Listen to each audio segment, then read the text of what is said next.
what do you think about public transport in Germany? मुझे यहाँ आने से पहले लगता था कि जर्मनी कारों का मुल्क है। It is, but as a tourist, you don't need a car here. At least in the big cities, you're well connected. But is it safe? When it comes to technical safety, yes.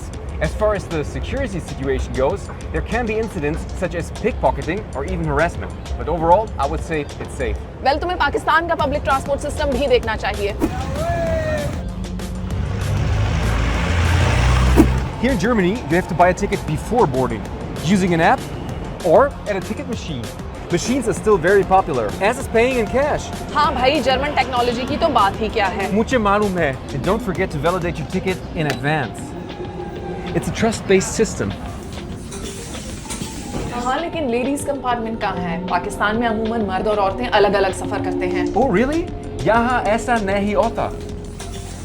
तुम्हें कैसा लगा? सच कहूँ तो मुझे अपना compartment ज्यादा पसंद आएगा, लेकिन कोई बात नहीं, मुझे इसकी आदत हो जाएगी। मेरे ख्याल से जर्मन पब्लिक ट्रांसपोर्ट सिस्टम काबिले भरोसा है। हमेशा नहीं. आपके मुल्क में पब्लिक ट्रांसपोर्ट कैसा है?